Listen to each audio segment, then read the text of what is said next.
Welcome, class. Welcome, class.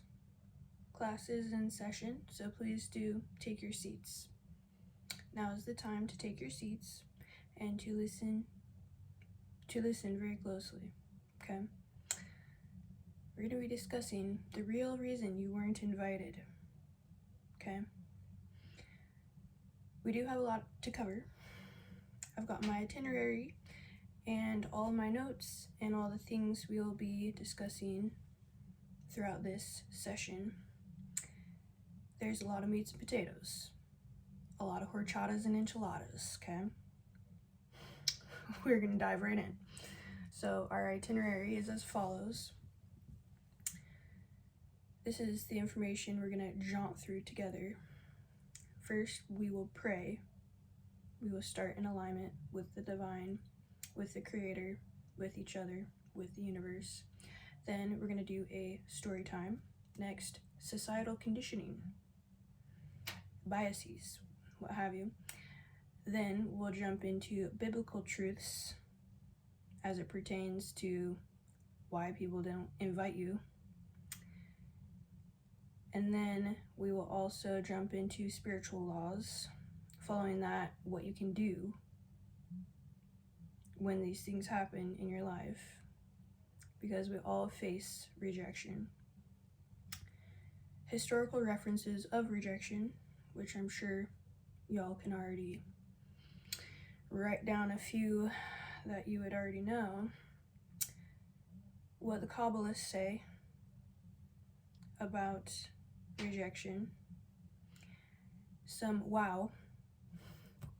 words of wisdom. And then we're going to end on a high note together by speaking some affirmations aloud, so they just permeate our souls together. What I recommend is you first listen to this study, then second, you listen again, whether it be today or whether it be sometime soon. Listen to this again and take notes and integrate the teachings, right? First, listen to digest. Second, listen to integrate. Now, let us begin with prayer.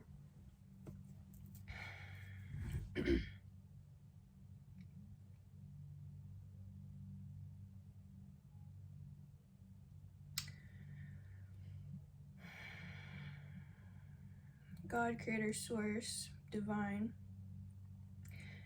thank you so much for the audience and the person who's on the other side of the screen right now. Thank you for providing them the opportunity to understand that the darkness is something that is to be cast out by the light. And in turn, a lot of times our hearts get crushed, our souls are not well taken care of by others.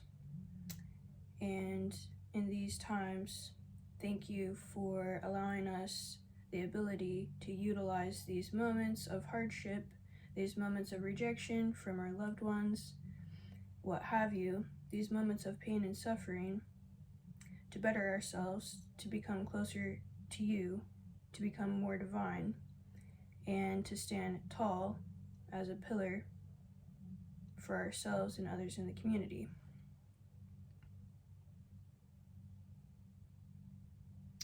Thank you.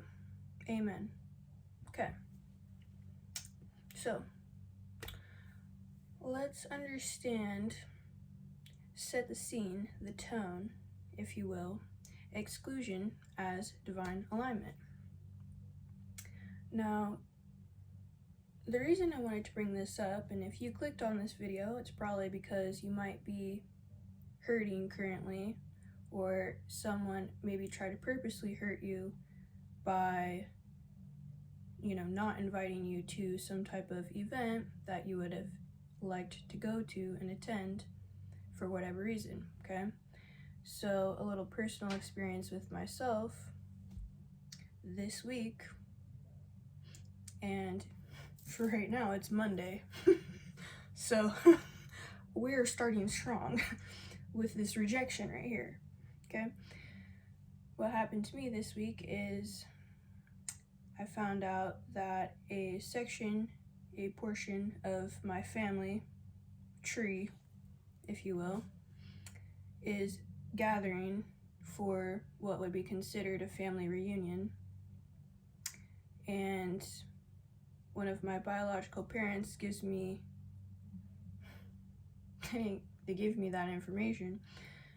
I give my biological parent a call, as one does, who is looking to nurture and take care of the relationships in their lives and grow the relationships in their lives. And my biological parent has informed me of such event, and also has informed me that my biological parent will also not be able to see me at this time. So you're probably wondering, why would someone call you to let you know of an event, a family event, just to basically say, and also I'm not going to be able to see you outside of the family event? You know, so pain and suffering happens to all of us, and this is a tool that we should be grateful for many reasons, from the divine, to be able to refine our souls, refine our human vessel for greatness. Okay, so I am sorry that whoever is watching this, you've absolutely gone through rejection, and you're more than likely, if you found this, are going through some type of rejection or maybe even abandonment right now. And that is why I'm putting out this video, to help you see the truth as to why this is actually great, even though it might be painful up front or initially. Okay, so you got to remember, guys, when you shine brightly, you reveal the shadows in others, right? Exclusion is not always about you. It's often about the discomfort that your light brings into the function, into the family, into the room, what have you. The aim of this video is really not to have any bitterness towards anyone. It's mainly about understanding and aligning with the divine spiritual truths, the divine protection and wisdom that comes with this rejection, okay? Now, we're gonna get into colorism, societal conditioning, hard truths, why your presence may feel threatening, and why people don't want you to shine.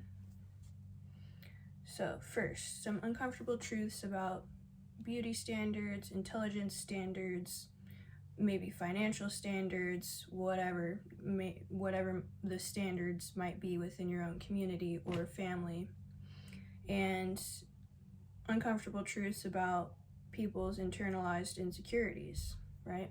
Many people have conditioned to believe that aesthetics hold more value, and since they do, and you carry whatever aesthetics, whether it be how you look, how much money you make, how you speak, whatever it might be, right? The power you hold internally. When you carry this confidence, it challenges the norm, it challenges their narratives of what's valuable, because they don't have perhaps what you have, right?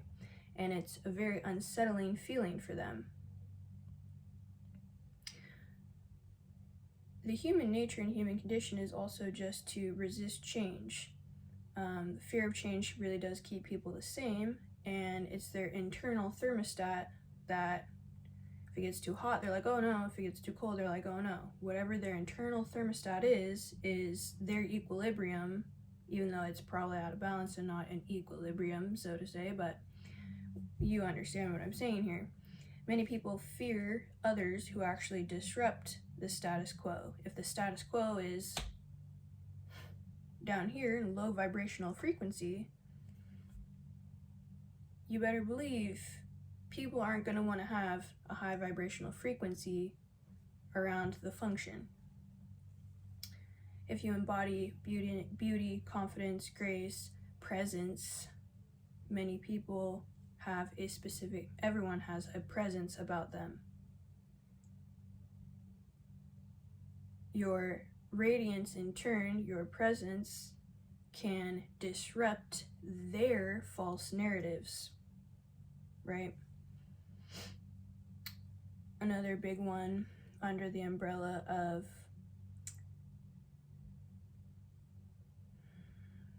societal conditioning, basically, is jealousy masquerading as concern, okay?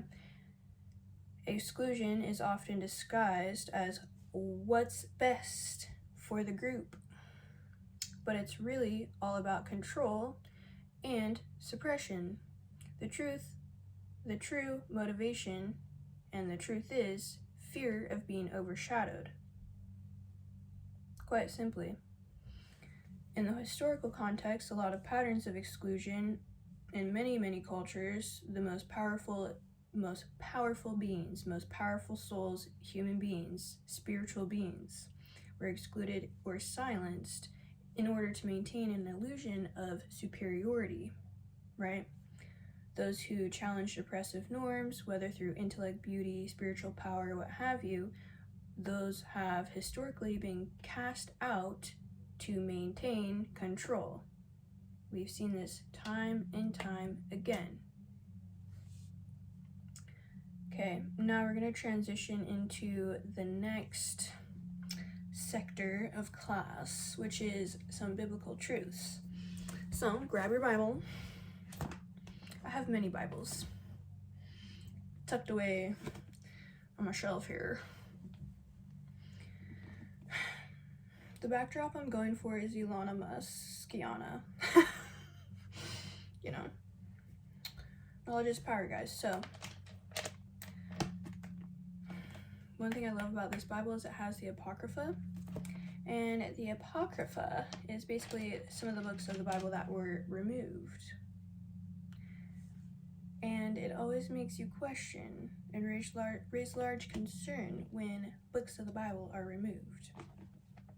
Anyways, let's go through some of the stories, some of the verses in the Bible here that are around the theme of rejection, around the theme of excluding others, around the theme of when light exposes the darkness, right? So, your light will agitate darkness and expose insecurity, right? John chapter 3, verse 20. Everyone who does evil hates the light and will not come into the light for fear that their deeds will be exposed. Okay, Luke chapter 12, verses 2 through 3. There is nothing concealed that will not be disclosed, or hidden that will not be made known. So, what I love about that is what happens when you are around, you're shining so brightly, your truth is just prevailing, and you're around someone who doesn't shine so brightly, or wants to shine as brightly as you, but when you're a bright light, you're going to shine light onto their darkness. You hear me?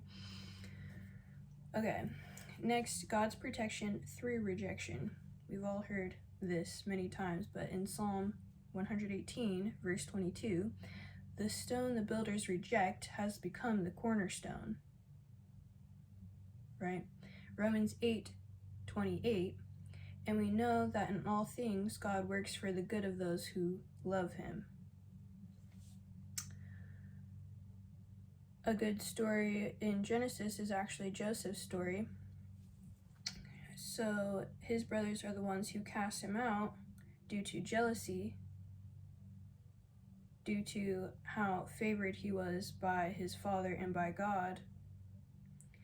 Yet he rose to power because God did have a bigger plan. His destiny required that he had rejection in order to place him into power, right? And then in turn, he became the ruler of Egypt. He was cast out by how many brothers? There's like 12, so like 11 brothers. His whole family. So a couple of Latin phrases to reinforce some of these truths. I love classical Latin, like Vatican, I see you. I see you. Pope, I see you. I'm High Priestess myself. I'm High Popess. Not sure. Okay. I love Latin though, so let's do some Latin phrases to reinforce these truths. Anyone who does know classical Latin, I do apologize in advance for my pronunciation is not as grand as yours. Now, I'm already getting nervous. Nemo forfata in patria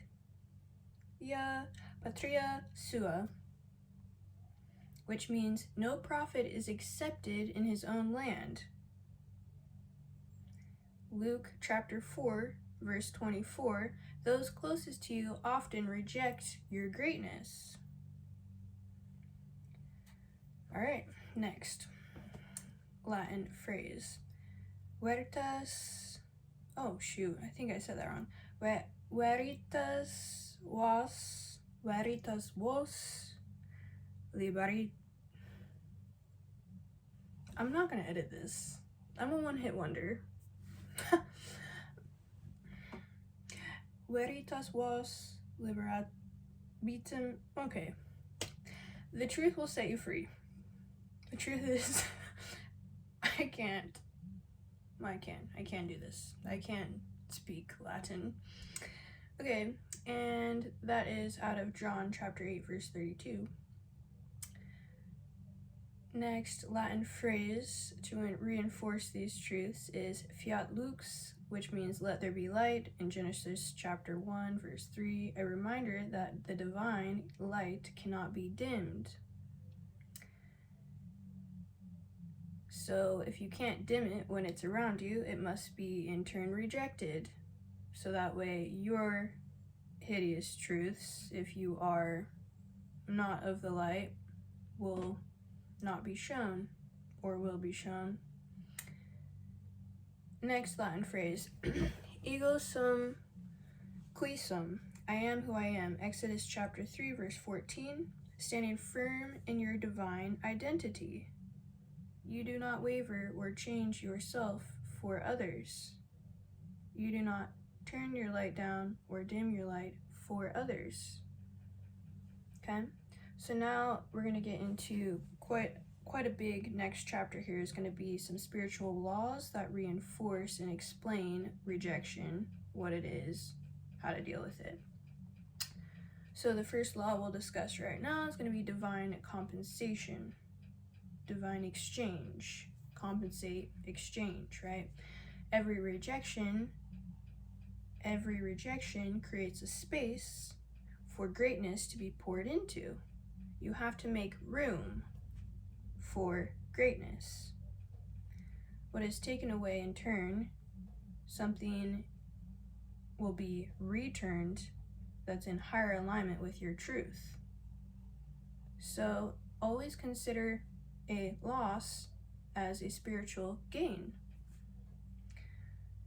What is taken away will make room for what is greater. The second law, spiritual law, is going to be the law of resistance. Now, when you do encounter resistance, this is a sign that you are pushing against limitations and elevating higher, right? Those who resist you are often resisting their own personal and internal and external evolution. Resistance means that you are actually disrupting some old cycles and elevating to a higher level. Law of correspondence. As above, so below. As within, so without. When your internal vibration shifts, your external world has to adjust, sometimes through exclusion. Your internal transformation will reshape your external reality. Next spiritual law, the fourth one, is the law of rhythm. Life moves in cycles. Today's rejection is tomorrow's redemption. Just like the moon waxes and wanes, your season of being unseen precedes your season of visibility. You hear me? Just as the tides and ebbs flow, rejection precedes expansion. Spiritual law number 5, law of vibration. Your frequency will attract or repel people. When your spirit elevates, those on lower vibrations will feel discomfort. Now, this is true on the physical plane, and it's also true on the spiritual plane. There are multiple tiers or layers of the astral realm, and higher vibrations attract or repel. So as your own personal frequency shifts, the misaligned people are going to fall off naturally. Law number 6, the law of reflection. Their rejection is a reflection of their own inner wounds, not your worth. Their rejection reflects unhealed traumas, dramas, and again, it does not reflect your worth. It's very important to understand and internalize, because it's true. The 7th spiritual law here is just, in general, the law of divine timing. Having faith, trusting the divine has your back, the universe has your back. Every rejection is a redirection towards something greater. Exclusion is often redirection and alignment towards your highest path. Okay? Now, the next sector we are going to be discussing is based on the wisdom for handling rejection with grace and power, standing strong, 10 toes down. 10 toes down. And what you can do. So, number 1, do not dim your light. Do not dim your light. That would be going backwards. If your frequency is up here, you are not going to be going down to their frequency down here. That's dimming your light. We are not doing that. You are a spiritual baddie. We are up here. And we are still elevating to higher realms on the physical plane and in the astral, spiritual plane. Next, shift from hurt to gratitude. Every rejection is a divine course correction. The universe is showing you who is not aligned with your elevation, and rejection is God's way of protecting you from the rooms you don't belong in. So be extremely grateful. Anytime pain comes about, say thank you. Stop and say thank you. Thank you, God. This is refining me, creating a perfect vessel for the Creator to have your divine purpose flow through. Say thank you. Thank you for this. Because guess what? The people that rejected you are also creators themselves. The people that have rejected you are also creators themselves. They're also fragments of God, right? So in that case, you should not even ever talk bad about the people that reject you, because they are also fragments of God. What you should say is, you should say, thank you. I need this refinement of my soul right now in this moment. I need this lesson in this moment. This lesson has purpose. This lesson is a greater purpose than I can even understand or comprehend maybe in this moment, but I'm going to figure it out, and I'm going to learn from this, and I'm going to keep growing, and I'm going to keep elevating up the spiritual ladder. Okay?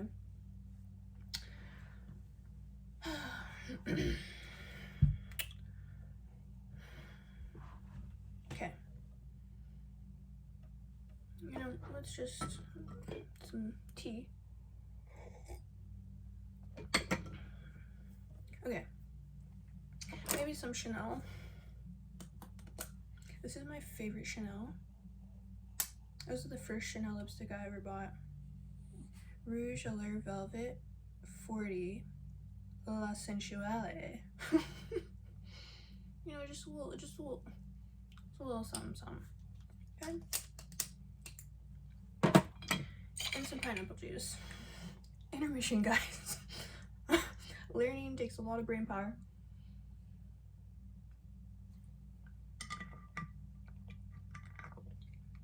Ooh, nice and tart. This is great. Okay. Back to it. Becoming a vessel for growth. Trust that this experience that you're experiencing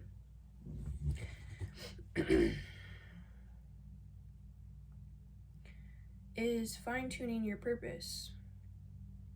Embrace solitude as a sacred place where divine alignment happens. One thing I like to think about, you know, becoming a vessel for growth is a symbol of the lotus flower. And the lotus flower basically symbolizes spiritual rebirth, spiritual awakening, purity, enlightenment, rising above challenges, much like the lotus flower just grows right out the mud. I love that phrase, out the mud, or even out the gutter, because that's what we do, guys. We get out the gutter, okay? And I wanted to read you a little bit from this book on symbols. It's a dictionary on symbols. So the lotus flower symbol and meaning here. In the land of the pharaohs, ancient Egypt, the lotus flower was the most sacred, regarded as one of the holiest flowers. And then in Hindu and Buddhist spirituality sector here, the lotus spotless color, flowering uncontaminated by the grubby world below. And then in quotes here, I am unsullied by the world, even as the pure and lovely lotus is unsullied by the waters. Some more in the Hinduism sector, major writers of Hinduism make the lotus a symbol of spiritual fulfillment from its rising out the darkness, or out the gutter, to blossom in full sunlight. If the waters are taken as an image of the undifferentiated, why can't I speak? It is midnight. I'm doing this at midnight. Okay. Primeval, undifferentiated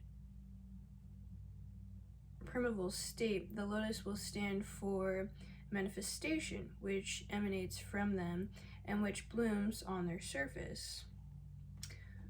Another thing this says is, since the traditional flower has 8 petals, just as there are 8 major points of the compass in space, the lotus is the symbol of cosmic harmony. It is used in this sense when depicted in many mandalas and yantras. Oh, that's nice. Nice. I love it. Out the mud, out the gutter, guys. How beautiful of a symbol is that? The most beautiful, life-giving flower rises from the darkness. A sacred flower in many cultures and communities. I love it. Okay, so back to wisdom on handling rejection with grace and power, standing strong, 10 toes down. 10 toes down in that mud.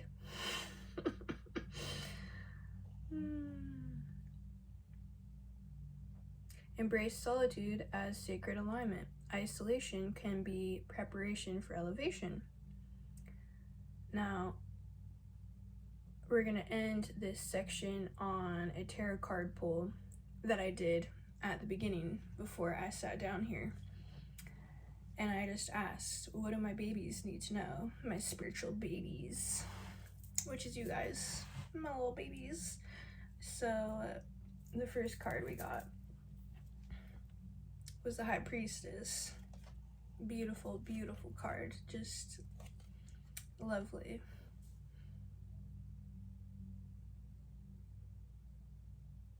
Take it in. So, the second card, let me tell you what we got and then I'll go through them. The second card we got was the Eight of Pentacles. Look how diligently this person is working, and they already have pentacles lined up. The next card we got was Death. I love this card. Scorpio. Okay. And the bottom of the deck energy is Page of Wands.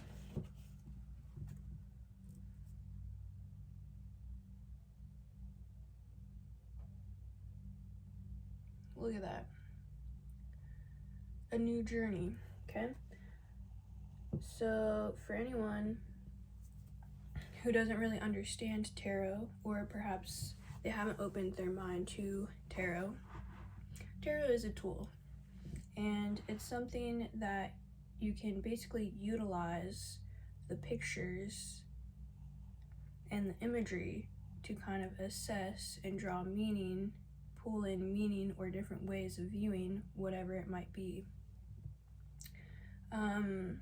It's definitely a spiritual tool.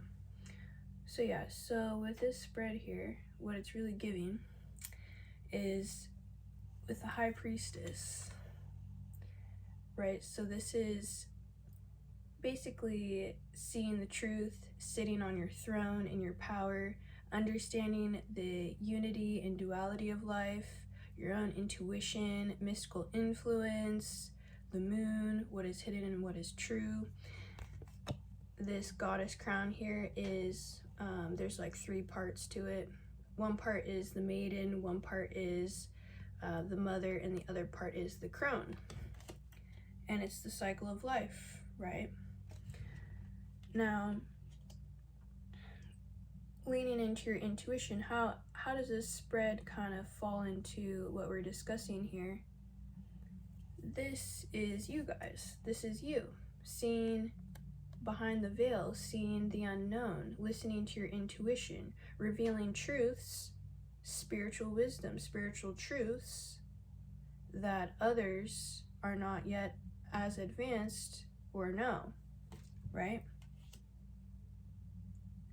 So it is very much so the outcast.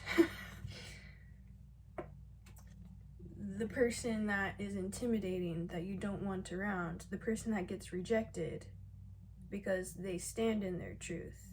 They know things about others as well, truths about themselves and truths about others. And this is very intimidating.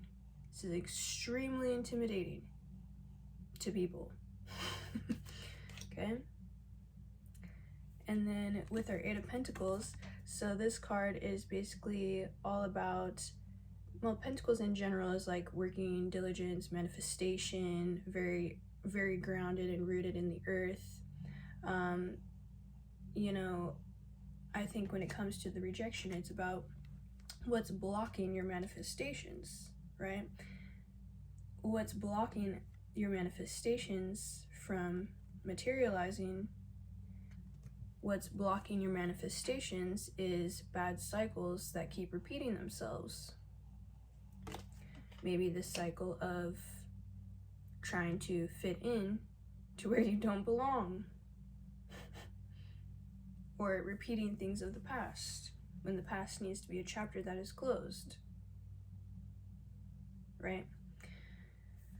Then death. Okay, so our death card here, of course, is all about the Scorpio, the change and transformation, a door closing for another to open, cycles of life, letting go of the past that keeps you out of alignment with your manifestations in the future, right? This one is also about finalizing unfinished business. And I wanted to read from you from this little book here. I wanted to read from you this little section on death, cycles, destruction, renewal. Death represents naturally occurring, like, okay. So, death represents naturally occurring change that we either embrace or learn to accept. Think about death as transformation can open a pathway towards acceptance. In literal and metaphorical terms, decay is necessary to fertilize new growth. It's the cycle that you cannot challenge. It has to happen. You can't change the death cycle. This cycle has to happen. Some other questions on this card of death. It says, what phases or cycles are ending? What needs to stay in the past? Close chapters. What new growth is possible? Because when you create space, you free up more opportunities, abundance, and growth to come through. What changes are taking place? What feelings about change must be acknowledged or expressed? Okay, beautiful. Beautiful. You're beautiful. Okay. Y'all. My throat is getting all kinds of... My throat chakra is closing. My throat chakra is closing for the day. Oh, hopefully not.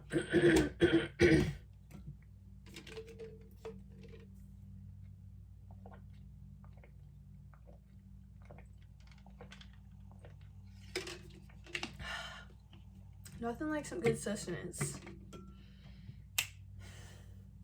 Oh. Okay, great. Moving forward. Historical examples of powerful individuals who were excluded. This is our next sector of our lesson. Okay. Number 1. Jesus. Who would have thunk? Who would have knew? Rejected by his own people. Crucified for his divine truth. His divine truth disrupted the religious and political order of the time. John 1:11, chapter 1:11.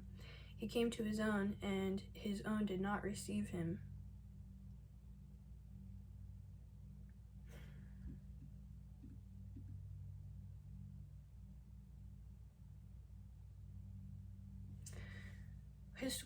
Historical figure number 2. Joan of Arc led France to victory, yet was condemned for defying norms. She was divinely inspired to lead France in battle, but then was later betrayed and burned at the stake because her strength threatened the male-dominant power structures. Now, recognized as a saint, she's literally a saint, just shows that divine justice always prevails. You hear me? Nikola Tesla, our boy, my boy, my boy, suppressed because of his innovations, threatened established industries. His revolutionary ideas about free energy were suppressed because they, again, were very threatening to the current economic interests at the time. Now, this reflects how society often excludes visionaries whose brilliance disrupts any existing known structures, right? Harriet Tubman. Even among abolitionists, she faced skepticism and exclusion. She was a beacon of freedom, yet even among abolitionists, she was excluded because of her power, and she was a self-determined Black woman. Her story proves that those who elevate others will often be ostracized by the systems they challenge and change. Martin Luther King Jr. That's another great one. I don't have him on this list. Another great one would be Lincoln, Abe Lincoln. Galileo Galilei. Silence for revealing astronomical truths. Like, within the science community, there's so many people. There's just endless in history. People who have been rejected, ostracized, burned at the stake for what they believe in. And then later down the line, these beliefs were known to be true, right? Silence for revealing astronomical truths that disrupt church teachings. Condemned for proving that the earth revolved around the sun because his truth shattered the church's perceived authority. Knowledge is power, right? His persecutions reflects how people suppress inconvenient truths, in order to maintain control, right? I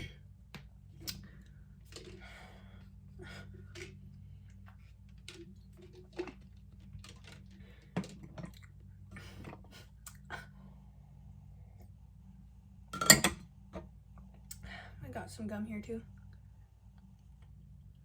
Okay. This is really probably rude. This stick of gum right here is my divine truth.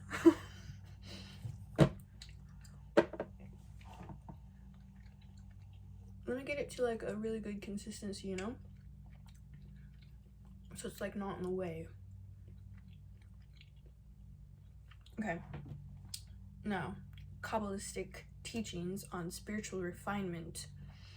This is a beautiful sector of our teachings this evening. Number 1, I might butcher some of these names, but the concept of tikkun,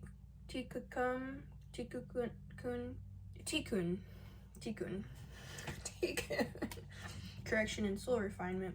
Hardships refine and elevate the soul. Every hardship is an opportunity to refine and elevate the soul.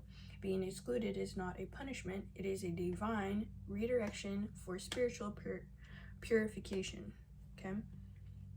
Next, or Ein Sof, the infinite light. Your divine radiance will always disrupt darkness. The divine light is limitless, and when you shine, it disrupts those who are still in the darkness.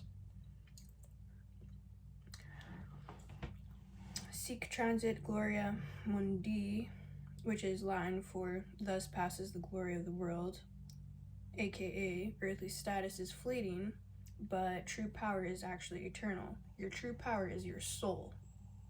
We are condensed versions of our soul. We are condensed energy. We are energy condensed. We are not our full soul. We are a partial fragment of our soul.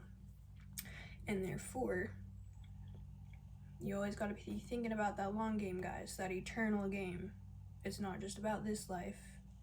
It's not just about the past life. It's not just about the future life. It's about all the lives. It's about your whole entire journey of reincarnation and becoming closer to source and more like creator, and refining yourself on a soul level, right? Those who reject you may unconsciously fear what your light reveals in them. The Kabbalistic view of Kelipot, not sure if I said that right, but spiritual shells of darkness.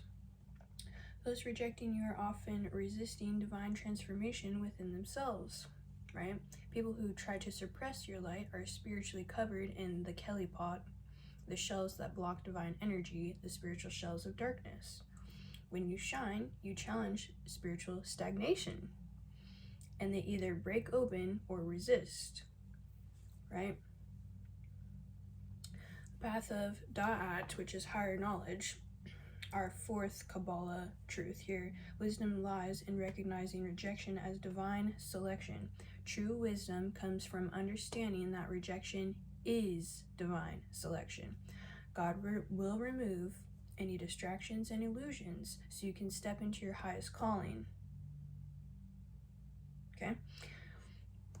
Some more Latin phrases that are in alignment with this is lux in tenebris, light in the darkness, your presence reveals the shadows in others. Ad astra per aspera, to the stars through difficulties. Growth happens through hardship. This year, my word of the year became a phrase of the year. And my personal phrase of the year is a Latin phrase, which is ad astra per gravitatem, to the stars through gravity. You might be saying, how does that work? Well, let me tell you. To the stars is reaching for your infinite potential. Through gravity is the hardships of life, is the disciplines in life, is showing up every day, is doing your best, is sticking it 10 toes down, standing tall, a pillar in the community, right? Ad astra per gravitatem. Okay. Now we're gonna end on some, well, we're almost done. If you're still here, I love you. If you're not here anymore, I still love you. Okay, some wow. Words of wisdom. Do not fear exclusion. It is an initiation into a higher path. If they do not invite you, it means you are no longer a match for their vibration. Your frequencies have changed. When you outgrow a space, it will reject you. Take it as a sign as you're elevating, because you are. And if you're watching this, I know that you're elevating because you care about learning what is necessary for elevating. You do not belong where your radiance is an inconvenience. Let me say that again. You do not belong where your personal radiance is an inconvenience. I really want to encourage you guys to just embrace you, embrace yourself, embrace your uniqueness. Stand firm in your spiritual path, 10 toes down. Rawr. Yeah, no. Okay, no. Yeah. Okay. Those who exclude you are simply revealing their own unhealed wounds, and divine favor often comes as disguised rejection. Divine favor comes in disguised rejection. You're going towards your purpose. You're going towards your alignment. You hear me? And this is what you want. You want to grow and expand your soul. You want to learn your lessons today. You don't want to learn them tomorrow or in the next life. You want to learn today. Okay? So now we're going to end on some high vibration affirmations. What we're going to do is I'm going to go ahead and say these affirmations. I'm going to say it, and then we're going to say it together. I'm going to say it, and then we're going to say it together, okay? So really align your chakras. Really align your chakras right now, like, you know, okay? So these are going to be some affirmations for strength and spiritual refinement, and then we'll do some for strength and gratitude, and that will be the conclusion of our class. So repeat after me. I'm going to say it, and then we'll repeat it together. I am divinely guided. I am divinely guided. I trust rejection is redirection to something greater. I trust that rejection is redirection to something greater. My light is unstoppable. My light is unstoppable. I am not responsible for other people's shadows. I am not responsible for other people's shadows. Every exclusion is an elevation. Every exclusion is an elevation. I am being aligned with my highest good. I am being aligned with my highest good. I welcome refinement. I stand strong in my divine path. I welcome refinement. I stand strong in my divine path. Thank you, universe.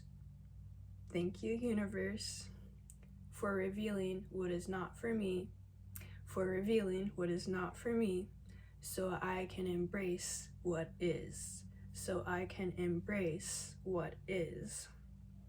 Affirmations for strength and gratitude. I am divinely guided. I am divinely guided.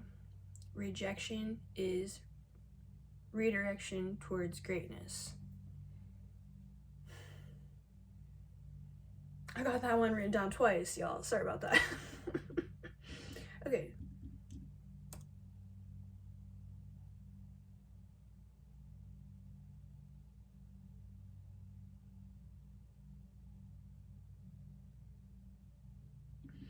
Yeah, so thank you, universe. Thank you, universe, for showing me the truth and refining my soul. For showing me the truth and refining my soul. I pray for more clarity. I pray for more clarity. I pray for more strength. I pray for more strength and unwavering confidence in my divine purpose. And unwavering confidence in my divine purpose. And with that, I bid you farewell. Thank you.